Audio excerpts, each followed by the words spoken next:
Ladies and gentlemen, boys and girls, welcome back, and the SPL is on once again with the game of the week today. Fnatic up against Epsilon. Alongside me, Kevin and Dennis. I'm really excited about this matchup, and you know, you said it's free FP week. Fnatic 2-0, 2-0. Is that what's going to happen? Fnatic is going to 2-0. I have predicted Fnatic 2-0. Really?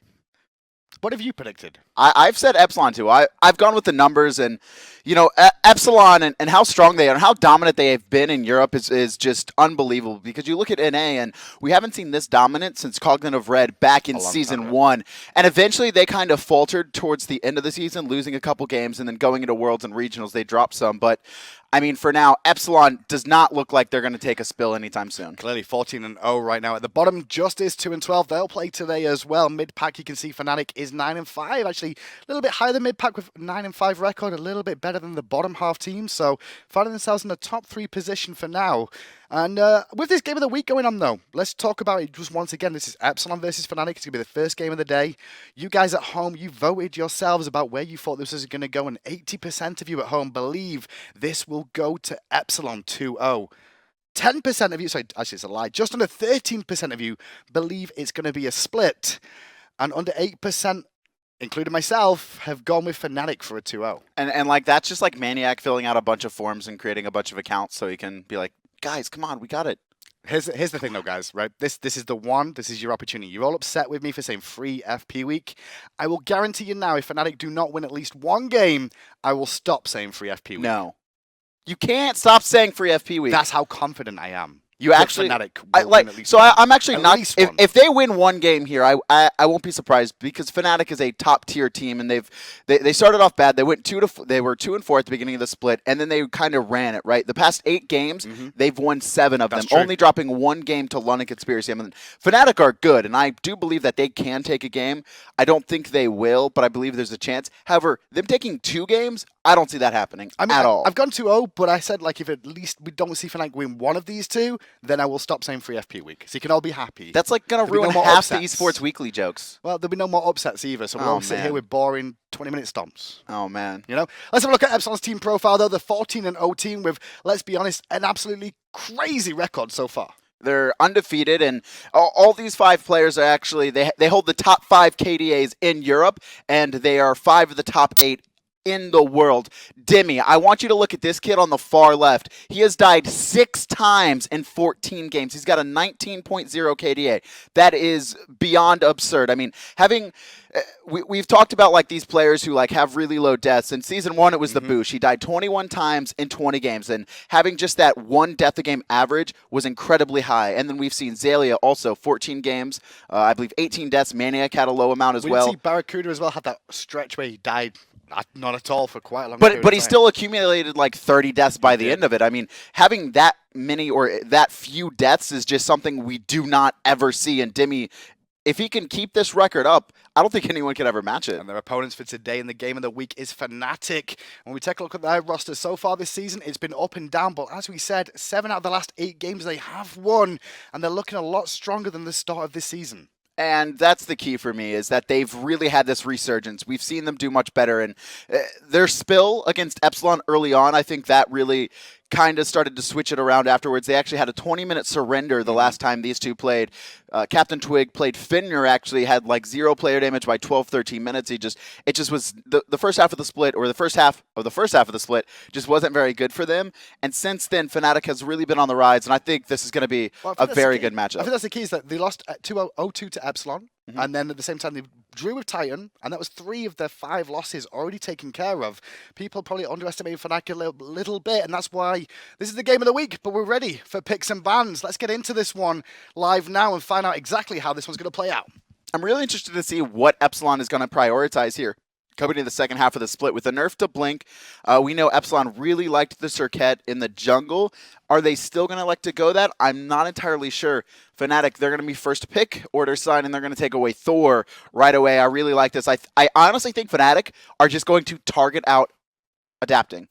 Is it easy to target out adapting, though? I mean, let's be honest. It's to be fair, most of this split, though, he's mainly played Thor, Realzx, and Serqet has been his 3 go-to gods. You could ban away 2 and pick 1, but then adapting has a very large god pool. I mean, if you just look at I know we don't really talk about ranked very much, but he's always top 3 in the ranked Masters. He has in like, terms of in the top 5, he has TP. 2 of the top accounts, including #1. Including #1. Barracuda's up there too, but not as high as Adaption is right now, with a lower amount of games played. Athena banned out, actually, so they're not going to go for the full focus onto the jungler here. And Afro is going to be taken away as well, and that's going to be a shot at not only maniaKK, but also in the mid lane Zyrhoes, because actually both these teams have run an Afro mid strat. They have. They've tried it. I mean, Twig has tried it before for Fnatic when he was playing mid lane. I'm not sure I've seen too much of it on Zyrhoes from what I remember. Did he run it this season so far? I don't think he's run it this Not season, yet. but I know they've run this Afro mid. They actually ran it at Worlds. Well, it wasn't successful, but it's been a strat that they've had in their back pocket for many seasons. But one strat that they do like is that Janus in the mid lane that you can see locked in for them. Zero's very, very strong on that. Everybody pretty much banded it against him in the LAN, or at least picked it away from him. They did not want to have that safe mid lane, which he's very controlling on. And, you know, Yammyn, I believe, is the same way, where his Janus is just so much better than his other god pools. But because Yammyn plays so much Janus in it, and it's kind of the same with Zyrhoes as well, as they also know how to counter it. They know what gods they want to play against it. This was a strategy. Epsilon knew they were willing to give this up as long as they could get Serqet and Wukong, or, you know, Janus if that had been left up. I mean, that's the key. Is about priority picks, right? They give up Janus, but they get Serqet and some Wukong. I mean, some Wukong this season, they've not actually played it really at all. I feel like Dimi, I'm not entirely sure, but Dimi can really play any god. He has a very wide god pool. He's even brought Poseidon into the soul lane, so Dimi has They also have experience. iRaffer in that support role. He's very similar to Trickstang, aggressive for the most part, can play warriors there, has done before, so they could. I don't want to place see that him on a warrior support. Do you ever not? I mean, his Hercules was very strong back then. I do like that. That was the thing about iRaffer, right? Is that he had this very aggressive support style where he played the Thors, he played the Thanatoses, and he just wanted to look for kills. But since then, he really fell into a style of, listen, I have carries on my team. I have Dimi, I have Yammyn, I have emilitoo, I have Adapting. All these players are incredibly skilled, and they can all go off at any time. Why would I also need to play an aggressive support? I can just play something defensive and make sure they can go off and carry the game for me. And that's why we see a lot of Sylvanas come out from him, and Gebs and just the like. Geb actually banned out by Epsilon there. They don't want to see that go over to Badgah. Badgah's not really played it too much this season. He's mainly been going for the Sylvanas, and I think that's why Epsilon are wanting to pigeon him on again today. He's put him onto the Sylvanas. Potentially in Ares as well is what he's been going to. But the Neath ban, a little shot there over the way against Epsilon's emilitoo, who's had a really strong season on it and played it in the majority of games. It's one of their strategies that they develop. We see a lot of players or teams pick Neath, but not a lot of them are really utilizing the global presence to find picks. Adapting the second that emilitoo is level 5 is in someone's lane and calling for that ult, and they really utilize it, I think, better than any other team. Ares, though, going to be going to iRaffer. So I just had this big, long speech about defensive supports for iRaffer, and then he picks up Ares. And I think you're right. I really think they're trying to bait Badgah into a less mobile support. Well, I mean, there's not many that they could really not go against. I mean, Sobek is not a bad call up against an Ares as well. He's got like the waters to deal with the amount of damage. And then Ymir locked in finally as well. That's the Sobek solo that I'm expecting in Ymir's support. Now, Ymir is very good against Ares in the duo lane for the most part. He's got a good matchup, better wave clear, obviously. A little bit lacks on mobility, but he's pretty still useful. Obviously, because of his ultimate, he can ignore no escape he has a lot more options in his kit to get away from the Ares and to get away from high pressure ganks than, say, a Sylvanas would. So they wanted him to be on either Ymir or Sylvanas, and Anhur are going to be the last pick. That's going to emilitoo, so that is a very deadly dual lane coming out from Epsilon. It's a very heavy kill lane, but if you look at the composition from Epsilon there, very mid-game orientated. I feel like they're going to look to fight in the jungle, be very aggressive once this Serqet hits about level 9 as well.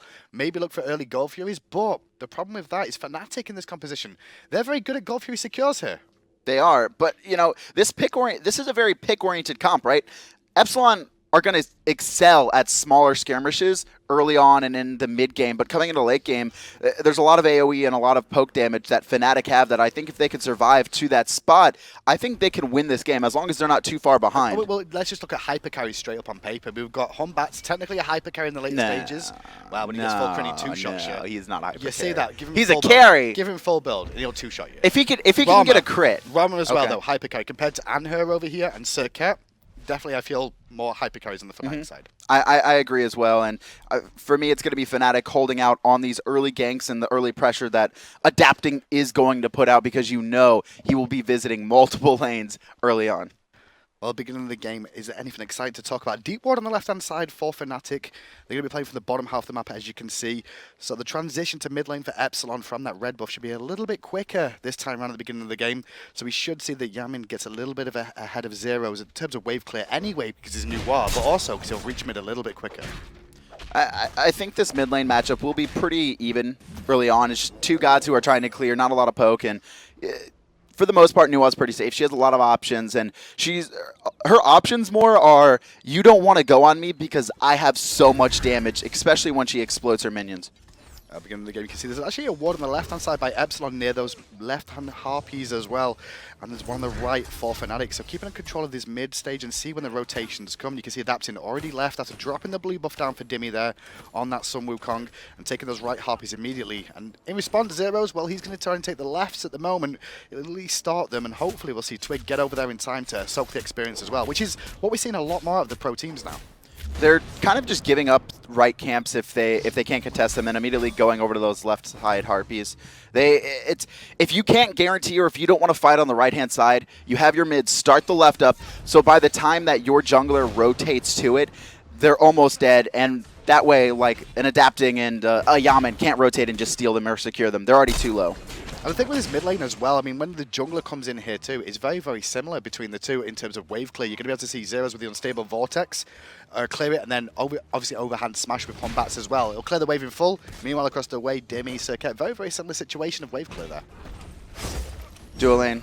Going to be pressured out a little bit here, but it seems that two change going out onto Badgah and actually switches over to Realzx. Just iRaffer just trying to get the poke out. Make sure that his Anhur keeps up lane dominance. I love the fact that he went for the Vanguard at the beginning, and did Badgah actually in this one. Neither of them went for the Watcher's Gift. Now, with the Ares, sometimes you can go for the Vanguard. It means you're going to be more aggressive, and if you manage to find a kill, it pays off for you. But if you don't, you normally fall behind against the enemy support.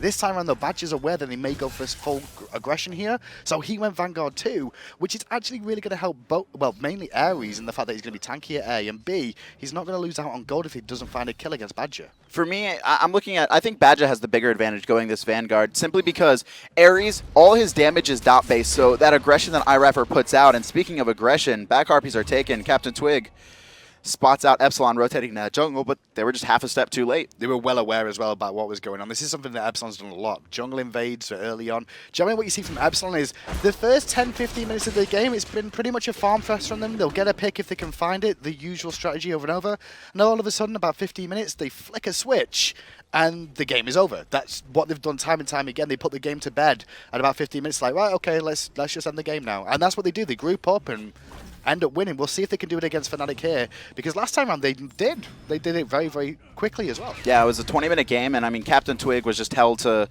0 damage in the jungle for most of the match, and it's just something that we can't see happen again, and I don't think we will. On the Fenrir, sometimes it's like, I don't want to go in, I'm probably going to die, but with Homebots, he has that big AoE, Fear No Evil. It's a huge team-fighting ultimate, and I think Fnatic will take these mid-game skirmishes. I don't think they're going to let Epsilon run over them. We spoke a lot in previous games this season about, you know, mobility on the side of teams, and honestly, when you look at these two, semi-similar again. Serqet, one of the most mobile gods in the game, some Wukong, pretty close up there with the transformations. Meanwhile, across the way, Batz, he can get himself out of trouble quite a lot, as obviously Janus in this mid lane.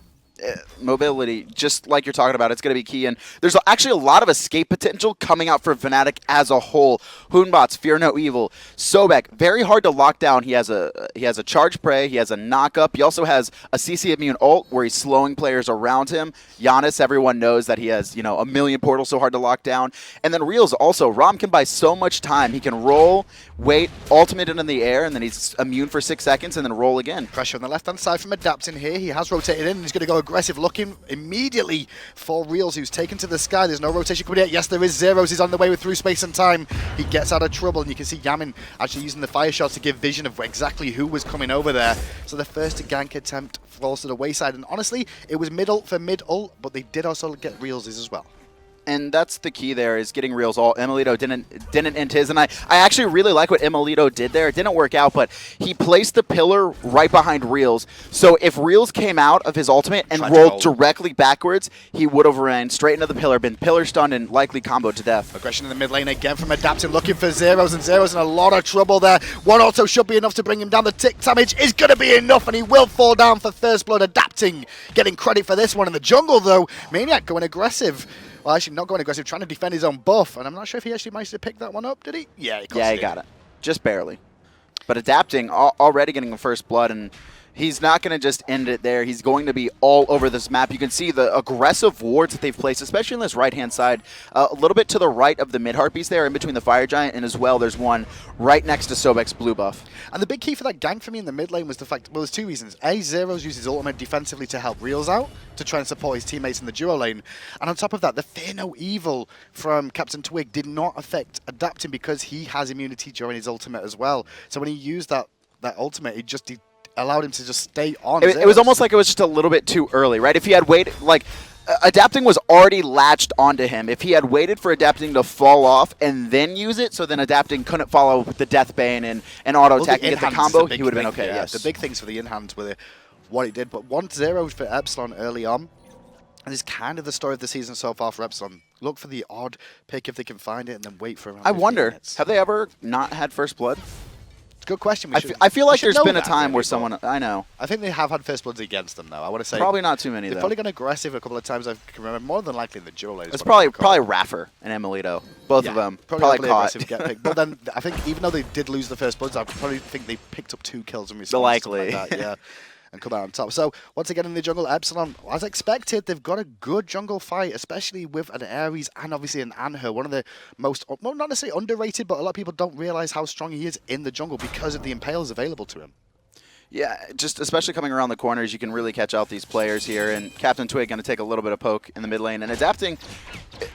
This is the thing, is sometimes you don't know when he wants to go on you. You've seen that about 3 or 4 times now, where he throws out the Cobra Kiss onto the 2 players in mid lane and then just walks away. Doesn't want to fight. But the thing is, next time he does that, he may want to fight, and you may not be ready. You may not have the reaction time with your beads. It's all about changing up what your game plan is. That's the big key. It's like a poker face to an extent. On top of that, maybe he gets the free beads next time, you know? He gets beads, then you're looking for iRaffer to actually make an initiation. And maybe we'll see a fight over these left-hand harpies here. iRaffer eyeing them up at the moment, and immediately Zyrhoes is having none of it after clearing out the camp. He's like, nope, we are out of this engagement. They do get left harpies, though, Fnatic. Fnatic didn't want to fight there clearly, but they did want the harpies. They didn't want to allow Epsilon to run over them, and you saw that 4-man rotation just to secure mid-harpies and then run away. They don't want to get out of position at all, and they want to make sure they can keep even farm. We talked about it, right? Epsilon, they have this very pick-oriented comp, very early to mid-game composition, whereas Fnatic, late game, we think they're going to come online and have a better team fight. Well, right harpies are spawning too, and Fnatic are the ones in position for these as well, so picking those up will help them considering they lost that first blood. If you check them in the gold and experience right now, I know it's early days, but there is still a small lead for Epsilon at the moment. The gold probably in favor because of the first blood, it's 500. But experience, I mean, I guess that's because he died and, you know, he had a little bit more free time.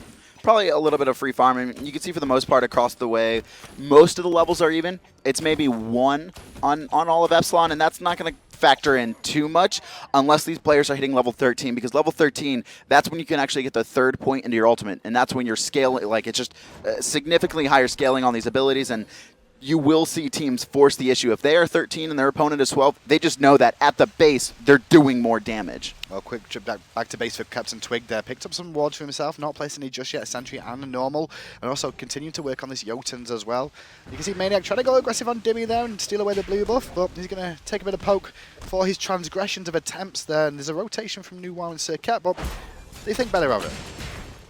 It's going to be very hard to lock down maniaKK. I mean, Sobek he has so many tools in his kit to stay alive, and you can already see him building into that early breastplate. He's got the pin boots online to help him clear wave, and he was struggling a little bit against Dimi early on to be under. It's a full credit to him, you know. He just doesn't have the wave clear that Wukong with Bluestone does early on. Well, he's going to be able to survive. That's the big key there up against the Wukong. He's just looking to survive the lane and not give too much up. You can see the poke coming out from Dimi, but it's not really hurting him too much as we look at it between the two. But one thing you can always tell with the bigger games between teams is how many wards you see in inventories. This is like 8-9 minutes in. You see how many's already been placed, but look how many's on the sides there. For me, it's 4 sentries on the side of Epsilon. Not only do they want vision, but they want to deny vision from Fnatic. We see a lot of wards for Fnatic, but most of them are regular wards outside of Zyrhoes, just trying to get the mid-heartbeat control, because that is one of the key spots for vision, especially for Adapting, who wants to be sitting around there looking for ganks.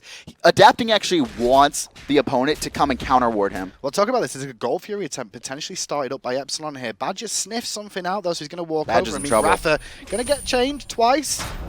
Third time's a charm. The wall is good for the timing. A good freeze onto Rafa to reduce damage, but Badgah's still in trouble there as the no escape goes off too. Badgah will be a casualty of war again through space, and time comes out. But Zyrhoes does pick up Rafa in trade 2 for 1, but Dimi is over here too. And maniaKK, he popped his ult, but he's not going to be able to keep aggressing. Most of Epsilon, they're full life, and a great pick coming out. Support for support, and you know, I think Epsilon will take that, although they did, I believe, spin beads. Yeah, so Raffer actually picked up beads. He's definitely looking to make sure he doesn't get locked down. He knows he's Ares, that he's really risky.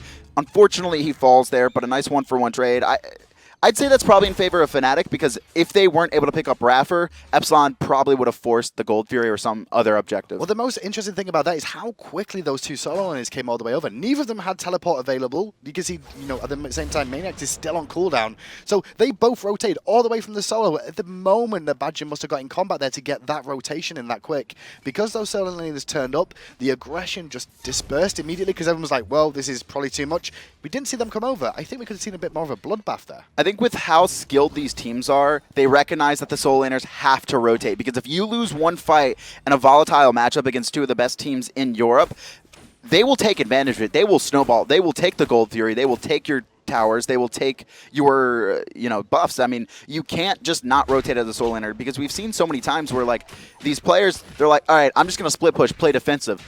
Well, Epsilon and Fnatic, they aren't going to play defensive if they have a 5 to 4 man lead in a team fight. Or advantage here as well. He's gone for reinforced Greaves here on the boots option. We don't see them too often, but it does give you extra health and extra protections. And I think that's just down to the fact that he feels that's going to be Epsilon's game plan. We've seen it in other games, Epsilon focusing the support and picking them in situations where they've just gone to ward. And Millsy was a prime example of that. And this time around, we see Badgah, he's going to go full defense to try and survive as long as possible. I'm a little bit worried about this, but I understand his thought process, right?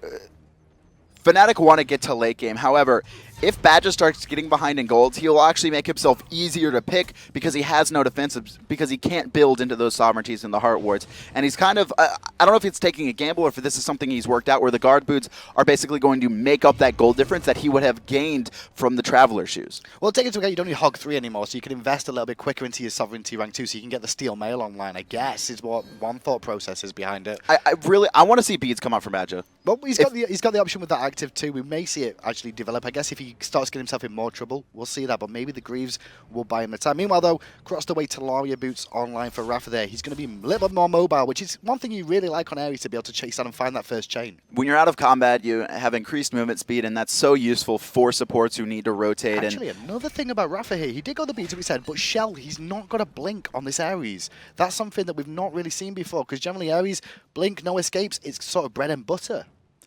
Maybe he feels that he can just get the players out of position that he needs to, or maybe he doesn't want to just blink and surprise people because they can react immediately instead. Using Ares ult in the middle of the fight can actually sometimes be more beneficial than at the beginning of the fight, because if you just blink in and ult, sometimes the team will focus you down and kill you before you can get it off, and especially if you get behind, right? If you get behind on an Ares, your ult is virtually useless. So having that shell online, it's only rank 1 for now, but yeah. Cooldown on blink, being increased in the last patch too, that could have made an impact in it, because you've got to invest 900 to make it more useful. But Feno Evil used preemptively by Twig there. He's going to take a little bit of poke back, but avoid the damage from those clay minions being stunned out. That was defensive. I 100% believe that was defensive. You can actually see an Epsilon sentry ward there, which means just for the Harpies. That's all it was for. That defensive. I think he thought he was going to get ganked. He actually had a very bad path, and if if iRaffer was able to find a chain, he has Beads 1 and Aegis 1, but CaptainTwig would rather spend a 90-second ultimate than be forced to Beads because of the chains. Wise decision there, but because he used that ultimate, it does mean Epsilon can pick up those mid-harpies on the right-hand side this time around. Fnatic, the previous mid-harpy spawn, did pick up both of those now. So a small experience in gold should still be in Epsilon's favor. We take a look at the graphs. It should still be pretty close between these two, but oh my. That experience lead is just getting stronger and stronger. It's not that big of a deal for now, though. I mean, you take a look where the experience lead is, and actually everyone's the exact same level across the board. But it's 2K, so that just means overall everybody's farming a little bit better on Epsilon. Just a little bit more efficiently, but I would say Epsilon have been the aggressors. They've been the ones in the jungle. I think they've been controlling mid-harpies for the most part better, but it's not that big of a difference. As you can see, there's not a single player with a level over the others. I mean, just now, right, Dimi hitting 16 to maniaK's 15, but that's not a very big lead. So the experience, even though it looks like there's a 2K lead, is not as big as we thought it was. Many kills at the moment. You can see 146 and 136 respectively on the two solo laners, the guys you expect to farm the best. maniaKK going to put a ward down. You will see over on that side, and may catch Serqet over there adapting, helping blue buff get the blue buff down for Dimi at the moment. And Badgah, well, he may look for an opportunity here on emilitoo. emilitoo has no idea this is happening, and he's actually going to be forced to beads and jump away, and they got his beads, and they were, I believe, rank 1. Yeah, rank 1, so they have a 3-minute window if they want to take advantage of this and try and force emilitoo out of a fight or look for a pick. But I really don't think Fnatic are going to. I think they're happy with keeping this game even until 30 minutes and then looking just to have a better team fight. Well, the funny thing about emilitoo as well is that generally he doesn't really buy actives that much. He leaves them at rank 1 for the most part. This. Unless he really has to. Oh, the stealth play, Zyrhoes. Is he aware of this? There's no way Zyrhoes is going to walk in up there. Well, that's the plan, I think. We've had not having beads as well. So Blink, iRaffer's going to have to use things like fog, use line of sight more than anything else to try and get himself in a position to find a big ultimate that can force something out. But against someone like, a Janus, who's already got beads too, and that ultimate, it's not an easy thing to find. It's going to be virtually impossible to lock down unless you get 100 and 0 him real quick. And these teams are just there's the rotations from both these teams are absurd. You can see them always grouping up as 3 or 4 whenever they can, making sure that no one gets picked off, or if something happens like Badgah's walking through, you're going to have maniaKK in that fight in under 5 seconds. Well, for 16 minutes in, it's been a low kill game, but it has been action-packed, honestly, tactically wise. Badgah, he turned around then for a second and ate a chain to the back of his head. iRaffer did actually avoid the wall, and now Adapting's in there too. They're all looking for Badgah. Through space and time comes out. Badgah tries to get what damage he can off, but he will fall down. The poison spread for a second. Fear No Evil comes off. Zero gets out of trouble on the backside. Twig still trying to find Yammyn, who gets stunned out. Realzx chasing in deep there for Yammyn. On the back, takes to the sky with the snipes. Can he find him in the fog? He finds one as emilitoo finds Twig. Can't find the second 2 shots. And waiting as Realzx lands is Dimi and Yammyn as well. Realzx in real trouble. Adapting. He's going to take out him and jump in. Only maniaKK's alive. Zyrhoes, he's actually caught out too, trying to help his team, and that's going to be a deicide coming out from Epsilon. They didn't lose a single player in that fight. They just split Fnatic up. Fnatic, they were all just trying to get out, and Epsilon just ran that one clean, and it all came off of Badgah just getting picked in the jungle rotating. He turned his back for the wrong second. And look at that swing straight down the graphs grow. Epsilon 7-1 in this game right now. 4,000 gold lead, 8,000 experience, and how one team fight can change a game completely. They blew that up, and it wasn't even like a big team fight where everyone's going at each other. It was actually 3 separate team fights. I was trying to watch the difference and what happened, and it was just a great job of Epsilon on locking down individual players. You could see. Is that Epsilon just knowing what their job is in a team fight and going for the right targets? I think so. I mean, Yammyn and Adapting, they actually stayed together with Dimi as well in a fight. emilitoo was dealing with the 1v1 for the most part, but he was taking on maniaKK, right? And maniaKK teleported in, but he was in a bad spot that he couldn't get immediately into the fight. And then, after they killed Badgah, maniaKK was in a bad spot that emilitoo was able to 1v1 him, and then the rest of the team found the picks they needed early on. And the likes of like Zyrhoes, for example, he was still trying to support his team, but iRaffer realized he was the opportune person to have it. He was the better man on the field when Badgah falls down and locks down that mid player with the high mobility. Oh, Badgah. Badgah's in trouble again. iRaffer's waiting around the corner, double chains. Yammyn's here as well, and Badgah, he doesn't have his ult to get out this time. There's a portal coming out for the help, but look at the body blocks coming out from Epsilon. Adapting though on the backside is actually fighting here. You can actually see him. He's forced Zyrhoes away as Badgah does fall down. Zyrhoes had to use through space and time defensively to get out of trouble away from Adapting. Another pick for Epsilon as their team split apart for the most part. Well, Adapting just goes off on a merry adventure to keep them busy from reinforcing Badgah's help. And that's the thing about Adapting, too, is, I mean, he's Serqet, so he doesn't necessarily have to kill people. He just has the mobility to distract them and has enough damage to keep them occupied for that time. And Epsilon, I mean, they just blew up this game. It was dead even until that Gold Fury fight. They got a Deicide, they got the Gold Fury, they got a Tier 1 tower in mid, and another pick on Badgah. Well, they're marching down the mid lane now. Clay minions spawning, so protection's removed from the tower again. New minion wave on its way as well. emilitoo doing good chunking work to this tower below half already, and even Adapting and Yammyn still not here yet. Fear no evil spent by Twig to force emilitoo back, but it was a defensive ult again. They just want to make sure they can't get a Tier 2 tower, but that's a huge teamfight ultimate that Fnatic need if they're going to win. And in the meantime, you know, Dimi and Adapting, they combined for the right Tier 1 tower as well. And, I mean, they took their lead, and this is what Epsilon does, right? We mentioned it. Around 15, 16 minutes, it just went bang, and we had a big fight, and Epsilon turned up the heat. They take the lead, and then they just, like, slowly choke you everywhere on the map. They force you to make decisions, and then they just out-rotate you and outthink you almost. And because of that gank onto Badgah on the left-hand side just after the Gold Fury, Zyrhoes had to go back to base, and immediately they punished it the mid lane then. They had no support, they had no mid lane. Twig couldn't defend against 3 men holding the mid lane there, so they near enough lost that Tier 2. And even if they didn't, you know, even though Epsilon, didn't get the Tier 2, they have it pressured so low that whenever they have another wave pushed up there, someone, just one player is going to be able to rotate and tag that up and finish it off for 1,500 gold. And look at this now. You can see the boys of Epsilon all in the mid area. No one really caring about the solo lane or the duo lane right now. They're taking the Harpies on the left. The right ones are due to spawn too. But the boys of Epsilon, well, they're looking to fight. The Sentry Ward, Dimi's just clearing a Sentry Ward at the Fire Giant now as they're pushing down mid lane, looking for picks in the jungle again. iRaffer, no blink, so he's not going to be able to come in and catch one of those. And, you know, Fnatic know that, but iRaffer, they're looking for this Tier 2 tower. All 5 members here. maniaKK around the corner. Badgah going to freeze too and wall him off, but there's no fear, no evil. No, there it is. Badgah's going to fall down as well there as well. emilitoo's going to pick that one up. No escape. Pulls in CaptainTwig, who beat a little bit too late there to get away.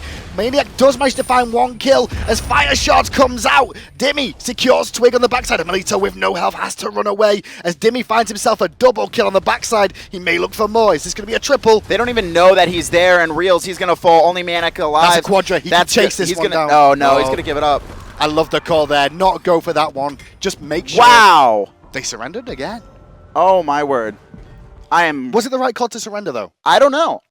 Mentally, yes. I mean, I don't know what their comms are like right now, but I'm assuming it's a lot of despair because that was just that. I mean, that game was even until 13, 14 minutes, and then I don't know what the lead was at the end of there, but it was at least 6,000 to 7,000. I mean, that was just absurd. I mean, between the two teams as well, like for the start of the game, as usual, it's like 10, 11 minutes in. Let's look at First Blood first of all, anyway, to go right back to the beginning. I believe this was the Badgah pick? And it was the pick originally. Actually, no, it wasn't on Badgah, it was on Zyrhoes. It was just after the rotation to duo he made. He found him going for those mid Harpies, and the poison did its work at the end there. After that was Badgah abuse, right? And actually, this is what Epsilon does, right? They pick supports, and more importantly, they force you into these really low mobility supports who can get locked down. I mean, that was a Ymir who has a wall and some slows and a CC immune. If that was like a Sylvanas, it would have been even worse. And that's exactly what they did. That's why the get ban was there more than anything, I think, because they're trying to pick a support. It's very difficult to pick a get up. And, well, for that game, who do you think MVP was? For me, triple kill Dimi.